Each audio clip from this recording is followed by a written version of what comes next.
Cuando gana el señor Trump la elección en noviembre del año pasado, hace justamente un año, en abril, el 2 de abril, es el Liberation Day, el momento que salió con aranceles para todos los países del mundo, y ahí se desordenó todo. A partir de ese momento empiezan realmente los aranceles a pegar en distintos países. Al día de hoy todavía no se aplican por completo. Hay muchos que puso y luego quitó, le pone a un país y luego lo reduce. Y en nuestro caso en particular hay una gran cantidad de productos que están cubiertos por el TEMEC y ahí Ujú. no se aplican los aranceles adicionales. Entonces, eso nos ha permitido al final ser el segundo país menos dañado. Canadá es el menos y nosotros somos el segundo menos. Nos daña menos de lo que dañó a todos los demás. Bueno, para el 2026 lo que vamos a tener sobre todo va a ser la discusión sobre el TEMEC, si se va a ajustar en algunas cositas, si de plano ya no lo van a querer. Lo que ha ocurrido es que una gran cantidad de sectores estadounidenses que fueron dañados durante el gobierno de López Obrador y no lograron en ese momento defenderse, lo están haciendo ahorita. Los que venden todo tipo de cosas que fueron bloqueadas de alguna manera, ahora se están desquitando y esto es parte de lo que va a estar en la negociación. Entonces, para el tema del comercio exterior va a depender mucho de cómo logremos avanzar en esta renegociación del TEMEC. Estamos en pleno deterioro de la economía, el consumo está frenado, la inversión se está contrayendo mes a mes. Entonces, yo espero un 2026 de ceros, ¿eh? No veo crecimiento por ningún lado.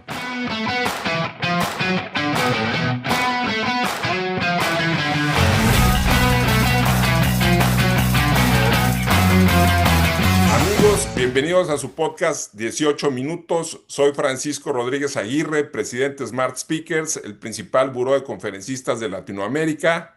Y pues me acompaña mi buen amigo Mauricio Reynoso. Mauricio, bienvenido. Gracias, mi estimado Pancho. Siempre un placer compartir este espacio contigo y con todos los que se conectan y nos han venido siguiendo. Ya vamos para 3 o 4 años, ya hasta perdí la cuenta, lo cual habla muy bien de lo que hemos logrado. Y gracias siempre a invitados extraordinarios como el que hoy nos acompaña, mi querido Pancho. Sí, en efecto, pues nos acompaña el día de hoy Macario Esquetino, que es uno de nuestros grandes conferencistas. Él es un destacado economista, escritor y analista político, es profesor emérito e investigador de la Escuela de Gobierno y Transformación Pública del TEC de Monterrey y participa como columnista en El Financiero. Macario, muchas gracias por acompañarnos. Al contrario, Pancho, Mauricio, muchísimas gracias a ustedes. Macario, viendo el tema económico, Trump llegó este año con una bola de amenazas, ¿no? De que pues que si nos iba a poner aranceles, bueno, y de hecho nos puso a nosotros y a todo el mundo, y pues México depende mucho de las exportaciones que tenemos con Estados Unidos, ¿no?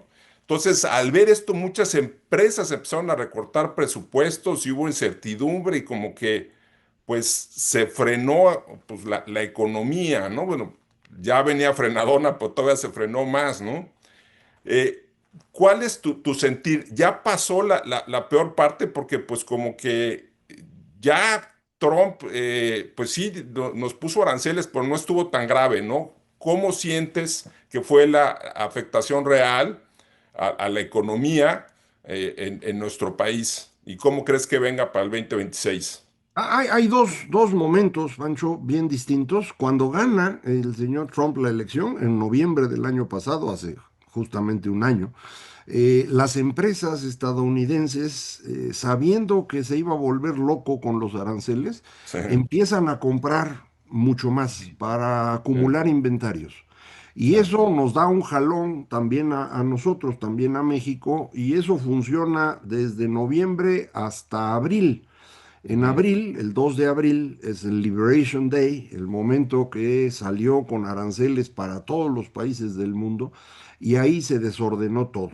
A Sí. partir de ese momento empiezan realmente los aranceles a pegar en distintos países. y al día de hoy todavía no se aplican por completo. Hay muchos que puso y luego quitó, le pone a un país y luego lo reduce. Y en nuestro caso en particular hay una gran cantidad de productos que están cubiertos por el TEMEC y ahí Ujú, no se aplican los aranceles adicionales. Entonces, claro, eso nos ha permitido al final ser el segundo país menos dañado. Canadá es el menos y nosotros somos el claro, segundo menos. Entonces, eso, pues digamos, no ayuda, pero nos daña menos de lo que dañó a todos los demás. claro. ¿Cómo sientes que venga para el 2026, ya viendo esto, la economía? Bueno, para el 2026 lo que vamos a tener sobre todo va a ser la discusión sobre el TEMEC. Si se va a ajustar en algunas cositas, si de plano ya no lo van a querer. Aquí lo que ha ocurrido es que una gran cantidad de sectores estadounidenses que fueron dañados durante el gobierno de López Obrador y no lograron en ese momento defenderse, lo están haciendo ahorita. Los de energía, por ejemplo, están reclamando que cambiamos la ley y ahora el gobierno es un actor principal. Los del maíz, los que venden todo tipo de cosas que fueron bloqueadas de alguna manera, ahora se están desquitando y esto es parte de lo que va a estar en la negociación. Entonces, para el tema del comercio exterior va a depender mucho de cómo logremos avanzar en esta renegociación del TEMEC. Para todo lo demás, está clarísimo que no va a haber nada. Estamos en pleno deterioro de la economía, el consumo está frenado, la inversión se está contrayendo mes a mes. Entonces, yo espero un 2026 de ceros, ¿eh? No veo crecimiento por ningún lado.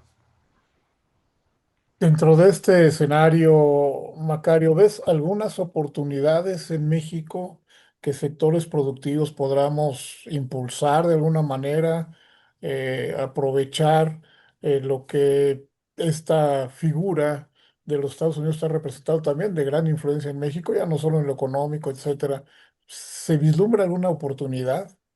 Pues mira, el sector que se está moviendo de manera acelerada en Estados Unidos y un poco menos en otras partes del mundo tiene que ver con la tecnología, inteligencia artificial, manejo de datos, etcétera.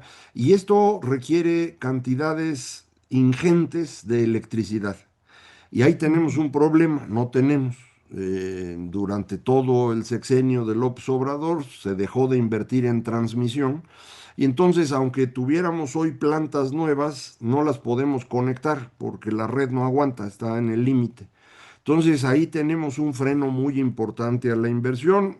Creo que de alguna manera el actual gobierno lo entendió y ha estado buscando cómo impulsar pequeñas plantas que se puedan utilizar para alimentar específicamente ahí al espacio local, ¿no? Que no entren a la red grande. Entonces, a lo mejor esto nos puede ayudar y si es así, pues estos sectores tecnológicos podrían tener un espacio de crecimiento. Vamos a ver cómo se recompone el sector automotriz que está en dificultades y donde hemos tenido mucho éxito durante el último año ha sido la exportación de equipo y aparato eléctrico y electrónico. Entonces, por ahí yo esperaría todavía una cierta dinámica. Como comentabas hace rato, Macario, pues ya viene la renegociación del TEMEC. ¿En qué debemos estar atentos que pueda suceder, ¿no? ¿Qué sectores y en qué puntos? Bueno, ahí tenemos una ventaja, digamos, y es que quien está a cargo de esto es uno de los únicos dos secretarios de Estado que sirven de algo. Marcelo Ebrard, él es un funcionario de primer nivel, ha estado trabajando en serio y creo que tiene bastante claro qué es lo que puede lograr. Está hablando continuamente con los empresarios, todo esto puede ser útil. Creo que necesitamos encontrar cómo vamos a acomodar la industria automotriz de Norteamérica. Esta es una industria totalmente integrada. y el tránsito de los viejos autos de combustión interna a los autos eléctricos está resultando pues difícil, no nada más para nosotros, en Alemania es una tragedia extraordinaria. Entonces, ¿cómo vamos a hacer esto? Yo creo que es un elemento clave y es mucho empresarios y gobiernos para encontrar por dónde. Fuera de eso, creo que conviene tratar de pastorear a Trump para evitar que se le ocurran aranceles arbitrarios, porque el señor es muy ocurrente, no crean que tiene una estrategia, es así que se le ocurre de pronto. Entonces, cuidar que esto no pase. Y un último elemento clave es China. China ha estado incrementando sus exportaciones de manera extraordinaria los últimos 4 años porque su dinámica interna ya no da.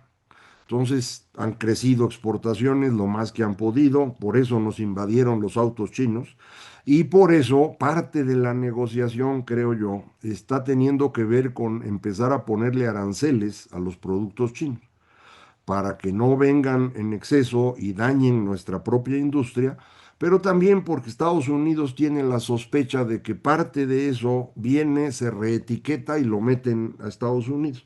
Entonces hay que cuidar ese espacio. Vaya, y me llama la atención un poco también, Macario, lo que en la Asociación de Recursos Humanos estamos viendo. ¿Hay algún comentario que nos puedas compartir en cuanto a la expectativa que estas revisiones, negociaciones del tratado pueda traer también en materia laboral, que están incidiendo mucho en temas sindicales incluso? ¿Qué nos podrías comentar de ello? En eso, desde el TEMEC actual, antes de la revisión, ya tuvimos un cambio significativo que ha ido abriendo lo que tú dices, una presión continua de parte de Estados Unidos para que los estándares laborales no sean tan distintos.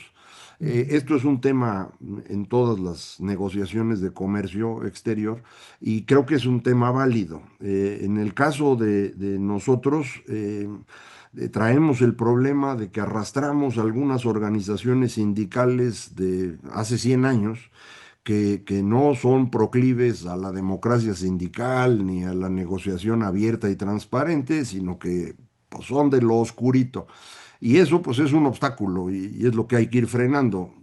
Creo que hemos ido avanzando en ello. En el sector privado no es un problema tan grave, pero la presencia de este tipo de organizaciones en lo que el Estado hace, como por ejemplo la CENTE, pues sí es un problema nacional, ¿eh? No es un asunto exclusivamente económico, es un obstáculo para el desarrollo democrático y social de México.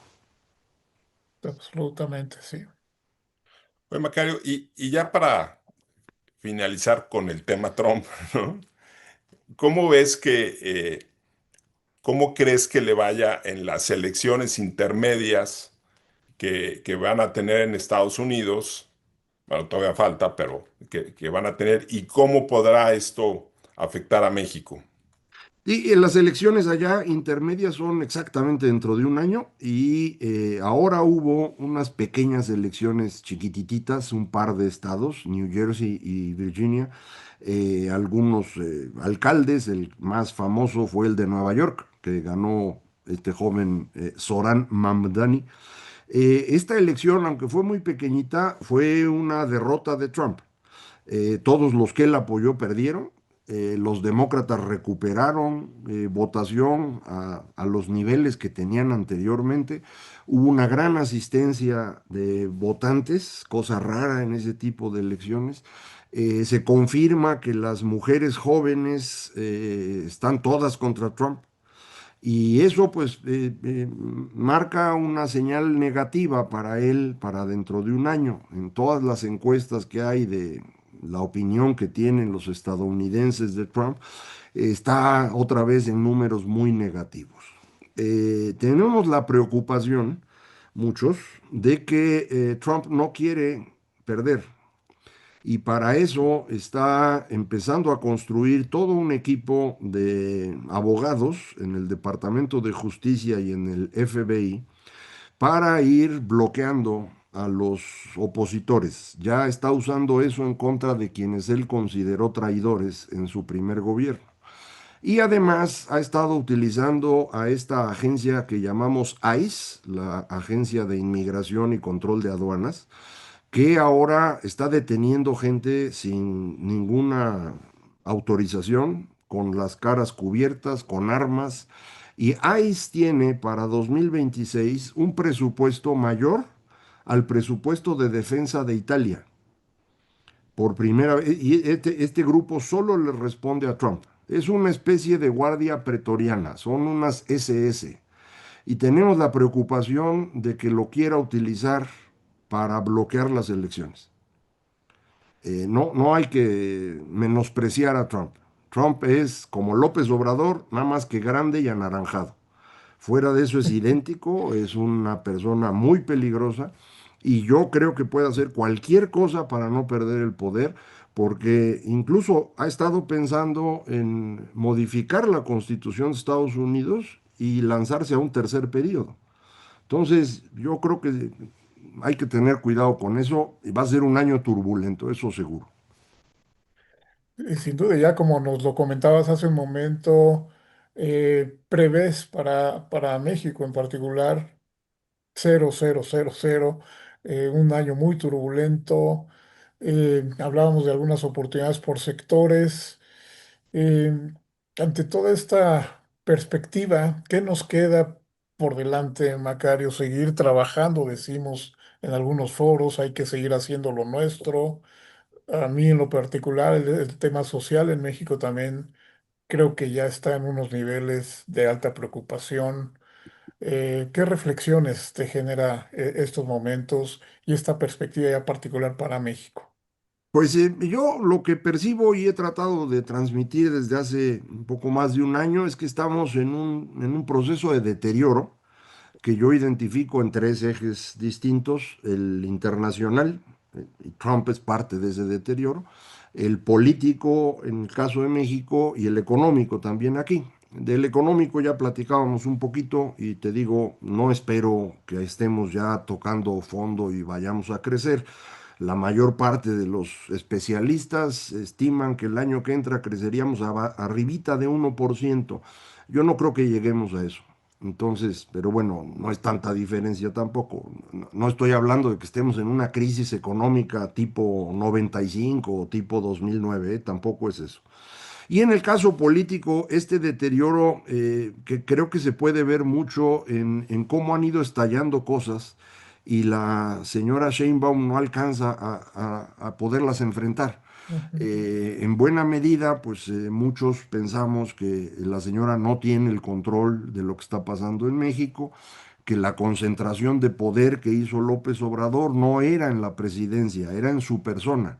Y él sigue teniendo control de mucho y no la deja trabajar. Pero además ella tampoco quiere enfrentarse a López Obrador. El único jefe que tuvo ella en toda su vida fue López Obrador. Entonces es como su papá. Y romper con el padre no es una cosa sencilla. Entonces, como que ella no quiere, pero además no puede. Y esto debe ir avanzando y vamos a estar viendo conflictos en mayor cantidad, cada vez más difíciles de resolver. Y esto pues puede tumbar al gobierno. Es una preocupación muy grande para mí, porque si esto ocurriese, pues no tenemos nadie para recoger los cachitos. Oye, y hablando de política, ¿no? Y pues entrando, bueno, ya estamos analizando nuestro país, sobre las elecciones intermedias que también habrá en México, ¿qué crees que pueda suceder con las elecciones para gobernador, para las cámaras? Nuestro proceso electoral empieza más o menos en septiembre del año que entra, formalmente. La elección es hasta junio del 27.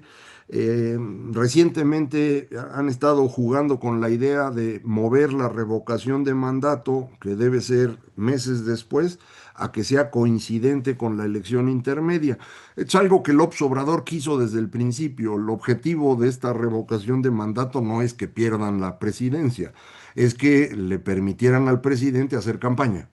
Eso quería López y ahora lo quiere la señora para hacer campaña y con eso pues favorecer a su partido o a su coalición. No percibo en este momento que las elecciones vayan a cambiar nada, porque ya es difícil pensar que las elecciones van a ser limpias. No lo fueron en 2024. López Obrador intervino desde la presidencia, utilizó los recursos del país para fingir que estábamos en jauja y que la gente fuera a votar bien contenta. Usó recursos públicos para financiar la campaña de Sheinbaum y para inutilizar la campaña de los opositores. Entonces eso mismo van a intentar en 2027. Tienen ahora el control del Poder Judicial, aunque quienes pusieron en el Poder Judicial, todo indica, son unos incapaces, entonces ni siquiera pueden hacer las cosas, pero al menos no nos van a dejar que podamos en las urnas decir lo que realmente queremos. Yo eso de la democracia en México creo que es un recuerdo. Eso es de lo preocupante que también comentábamos hace un momento, Macario. ¿Cómo ves también esto que planteaba don Ricardo Anaya? Ok, podríamos apoyar este cambio de momento de la revocación si incluimos a los gobernadores. Pues digo, creo que Misma jugada. es un intento por un lado, compensar un poco y que sus gobernadores puedan tener participación también en campaña. Y es un poco para que quede claro que Morena no va a negociar nada, que ellos deciden lo que se les antoje. Para eso tienen mayoría calificada. Entonces, creo que es una especie de jugada política. Hay que recordar que ellos ya tienen muy pocos estados, ¿no? Acción Nacional gobierna Aguascalientes, Querétaro, Guanajuato, Chihuahua y el PRI está en Durango y en Coahuila. O sea, prácticamente todo el territorio está ocupado por la coalición de Morena y el Verde. Entonces, no ayudaría mucho eso, pero bueno, es parte de las jugadas políticas, ¿no? Macario, ya estamos llegando a los 18 minutos, pero me gustaría saber tu punto de vista de cómo se están conformando los grupos de poder dentro de Morena. A mí también me gustaría saber, Pancho, no me queda claro, sí, sí sigue el señor López Obrador siendo un eje de buena parte de este grupo. Creo que la presidenta, por el mismo hecho de ser presidenta, tiene poder, aunque no sea suficiente, pero hay muchos de ellos que son muy indisciplinados, entonces están jugando para su santo, ¿no? Monreal así es. Adán Augusto está haciendo guaje, Noroña, que es un impresentable. Este tipo de actores van por su cuenta y entre esos actores tenemos gobernadores muy cercanos al crimen organizado, que son los que están causando buena parte de los conflictos más difíciles de manejar. Sinaloa lleva más de un año en guerra. En Michoacán es muy evidente lo que está ocurriendo en este momento, pero no hay que olvidar Tamaulipas y Sonora. Y no hay que olvidar San Luis Potosí, que va a ser uno de los estados que se elige en 2027 y en donde el señor que gobierna, llegó por el Partido Verde, pues quiere meter a su señora como gobernadora y la presidenta quería que fuera Rosa Isela y esto ya se hizo una pachanga, mano. Entonces, está complicado, ¿no? Mauricio.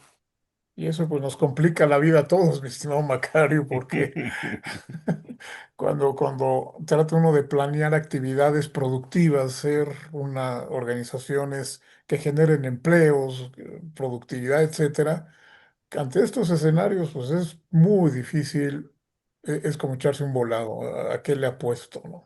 Sí, de hecho, yo cierro mis conferencias desde hace tiempo diciendo eso precisamente, frente a un entorno turbulento como el que tenemos, la respuesta tiene que ser filosófica y ofrezco tres escuelas filosóficas. La última de ellas, los epicúreos, a lo que nos llevan es a darnos cuenta que la incertidumbre no es un problema en sí. Uno sufre en la incertidumbre porque piensa que los planes no se van a cumplir, pero eso se resuelve muy fácil. no hay que tener planes. Entonces, no se pongan a planear qué van a hacer el año que entra. Hay que más bien tener toda la capacidad de reacción lista, porque vamos a ir viendo cómo se ajustan las cosas de un día para otro, de un mes al siguiente, y sobre eso hay que jugar. Si seguimos con esta idea de yo puedo calcular que voy a crecer 15% en ventas, eso de veras nomás los va a hacer sufrir. No lo hagan. Hay que ser Lo- sumamente lo- flexibles, ¿no? Exactamente, es un momento de flexibilidad y de capacidad de respuesta. Muy bien. Pues Macario, muchísimas gracias por habernos acompañado y pues sin lugar a dudas un gran conferencista. Y pues Mauricio, Lo dicho, además uno de estos pensadores y líderes de opinión que hoy deben seguir en el primer plano dentro del país. Muchísimas gracias por todo lo que nos contribuyes, Macario, y compartir tus ideas. Al contrario, gracias a ustedes dos, sobre todo gracias a los que nos escuchan. sí, y muchas gracias a nuestros amigos de Mundo Ejecutivo, de La Medir y de Smart Speakers. Hasta pronto, amigos, y muchas gracias, Macario, otra vez.